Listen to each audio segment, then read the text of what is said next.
Hey guys, welcome back to Doremicom Channel. Got a ton of stuff to talk about, so please watch the whole video, or at least the parts that seem interesting to you. There's going to be parts that are only for the US audience and stuff for everyone. First thing I want to do is answer a PM and comment, which I've been getting a lot of, namely something to the effect of, that I had originally brought up the fact that the GW price increase was pretty steep, and then it was more about, hey, we noticed that you're buying other games for the channel. How does that compute in the Doremicom mindset? Well, guys, I tend to believe in value for value as a proposition, which means, let's say I needed this USB mouse. Okay, it's purple, so maybe I don't need it as much as, say, this silver mouse. Okay, so let's say though the store is selling the silver mouse for 20 bucks and the purple mouse for $5. Well, I look at the mice, I go, how much use am I going to get out of these mice? And $5 for a mouse, I will probably get enough use out of it, so I will spend $5 and I will get this mouse. This $20 mouse, maybe I might not get $20 use out of it. I don't buy it. Then, so imagine that this is choosing, GW or privateer press stuff, right? Now, let's say you buy a mouse, and let's say you even spend $5 for it, and time marches on. Microsoft, the maker of the mouse, decides that they want to make their mouse more expensive because of production costs, whatever. Time has marched on. Now they're selling this mouse for $35. Okay. I look at it, and because I need a mouse, maybe I'll still buy this $35 mouse. But if my experience in the past has been that this mouse over time becomes completely inaccurate, the buttons stop working, the dial between the buttons stop working, I start to realize that it's not a very good investment in money. And this is unfortunately what I've been noticing with GW stuff, where I'll buy something, and maybe by the time I assemble and get it painted, because I'm a slow painter, or maybe I commission and it takes time to send out, get paint, and come back, that whatever amount of money I spent on this, the model that I'm putting on the table becomes weaker because new codices come out, new rules come out that make this completely ineffective, and I'll never use it on the table. This is where I'm at. So, here is that $20 mouse from before, but it always works. I never have problems with it. It's pristine. I can drop it a couple times. This would be kind of like what I'm seeing like with the privateer press stuff, right? The model, when I get it and I spend time to assemble and I spend time to paint it, even looking at cards that were out for Mark 1 to Mark 2, the usefulness of this particular model is still worthwhile. It's the reason that I'm, I had a certain set amount of money every month that I set aside that I go, this is what I'm going to spend on miniatures. And sometimes I don't spend anything that month, and then it becomes double the next month. Right now we're kind of tapped out. We're not going to be buying any more stuff for the channel for a little while. But we are, this is kind of the mindset that I have, where because I know that this mouse, or the GW product, for my usefulness, will devalue over time, in concert with the fact that the price increase makes it harder for me to decide to purchase this model. And if if GW was more in line with they want to sell volume to you, and so they have to do something so that you need to go out and buy more, or switch armies. Now you're using, I don't have a third mouse up here to continue my analogy, but you guys kind of get the thing. I don't have a hate for GW. I really don't. I'm coming at Wargaming from a perspective, and everyone does this, right? And I actually wrote this down because I think this is worthwhile to kind of point out. So when I look at, and these are not the right sheets of paper. These are the right sheets of paper. So when I look at a tabletop strategy game, why do I play any of them?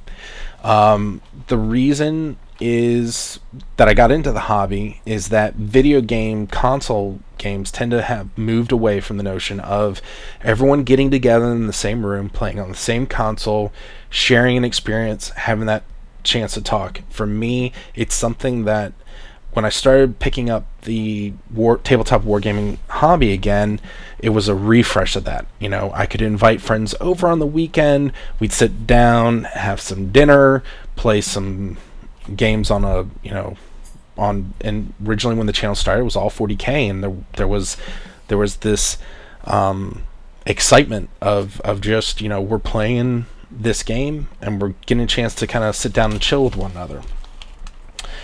So the things that I want in a tabletop hobby: when I pay money for a model, spend time to assemble and paint it, that it doesn't suck the first time I put it out on the table because too much time has gone from purchasing to deploying the model.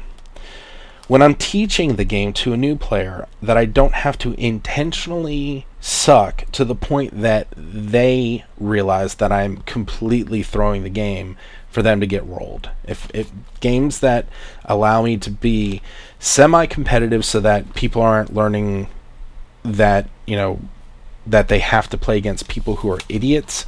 When I'm teaching someone new how to play a game, and I love doing that, that's something else I'm looking for in the hobby. When I look at the overall cost of the game, I'm not in the thousands. For me, I have to keep remembering it's just a game. I mean, we take this very seriously in our tabletop hobby community, but really, it's just a game. And when you start remembering that, you kind of go, oh, $1,000 is a lot. I want the game to be easy to learn, tough to master, and when you have mastered it, you haven't set yourself on an island, meaning that people still want to play against you, right? Basically, don't alienate yourself just because you are supreme master. Some people disagree with this, and they like to see their name on the top of the leaderboard in a way that they actually want to induce fear and make their next game good. That's just not the game for me.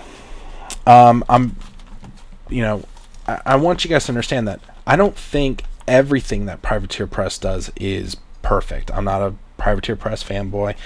I can admit right now that I have some difficulty in thinking that, especially on particular point levels, that Hordes and War Machine are truly compatible. I don't fully believe that. I haven't played enough Hordes games to really know, but in the experiences that I've had, if you have a very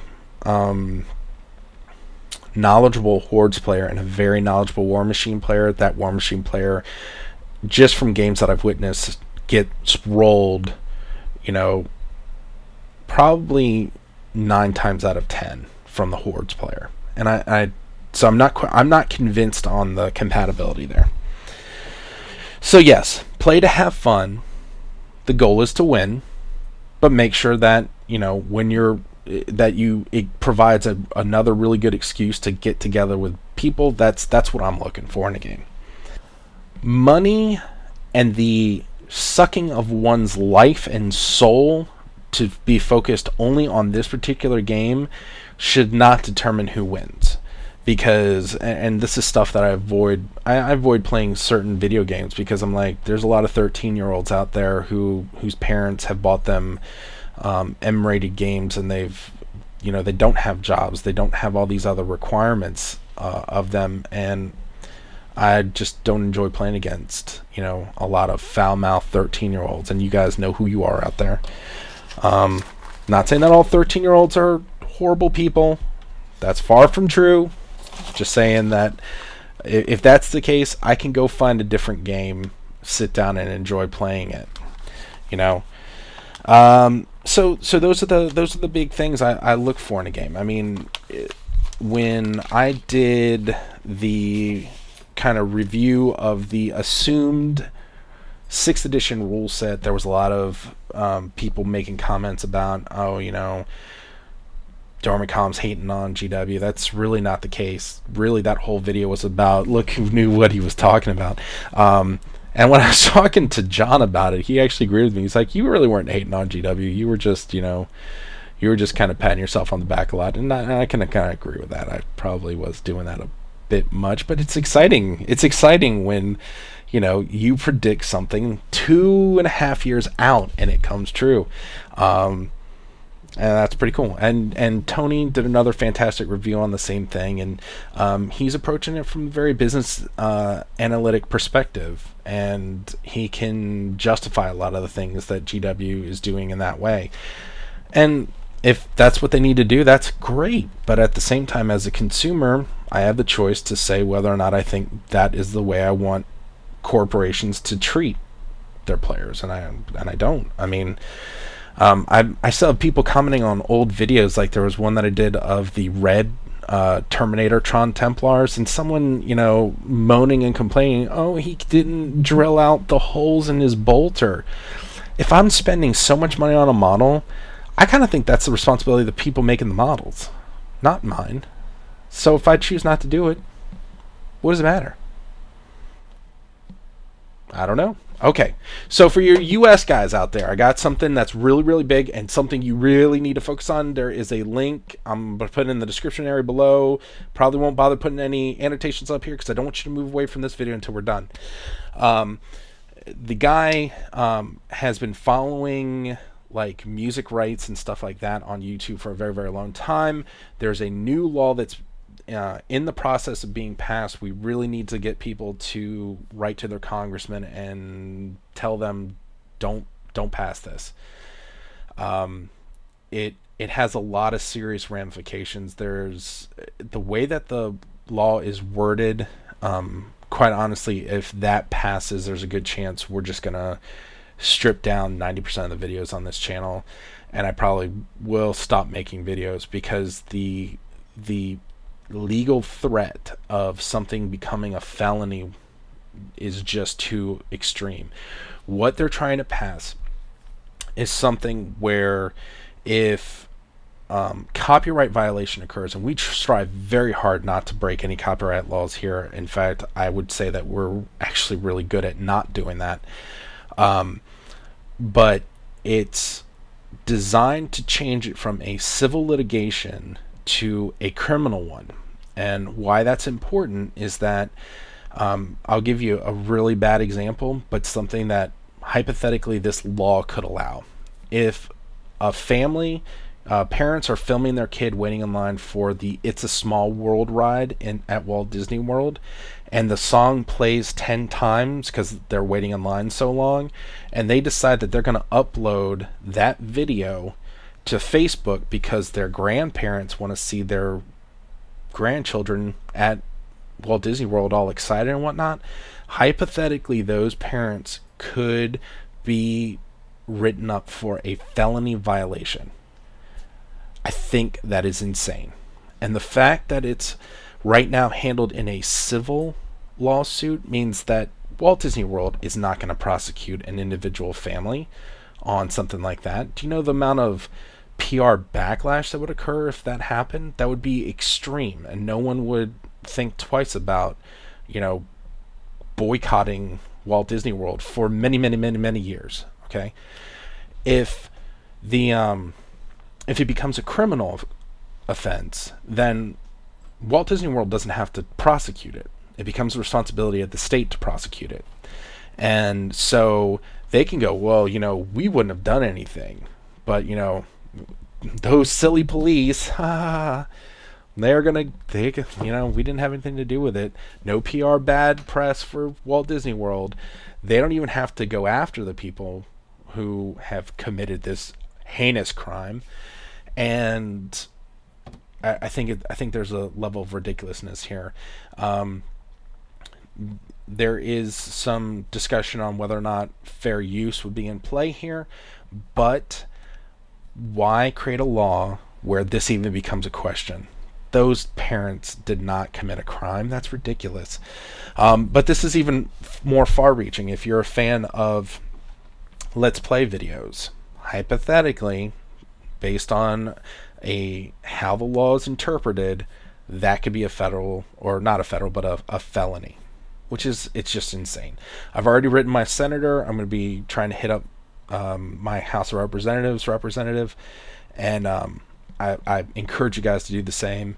The existing statutes which allow for civil litigation should be sufficient to allow people who have copyright on stuff to maintain legal possession of their things, not turning it into a criminal offense. I mean, like I said, it's a little extreme. But again, check out the video. Let me know what you guys think. I know some of you are going to be like, that's ridiculous. No one would ever do that. But why put on the book something that could allow for that? I can't come up with a reason. Lastly, I want you to take a look back there. It's getting a little bit cleaner. But anyways, up on that table, we're already prepping for Video 400. I have talked, or all the stuff that's back there on that table is all the games and all the video equipment that we use on this channel. The thing that we're using right now is just a webcam, so it's not going to be put over there. But all the cameras and whatnot that we use, I'm actually going to see if Tony can come over. We'll film it with his video camera, and we'll talk a little bit about how we put stuff together. When you guys see how much stuff I have, you're going to be like, you should be making just splendorific videos with all kinds of intros. But my whole take on intros, guys, is cut it quickly, get to the point, jump into the video. What else can I tell you guys? Thank you for again being such great subscribers. Thank you for watching this video as long as you have, if you've made it this far. And I will be talking to y'all soon. Have a good one. Bye.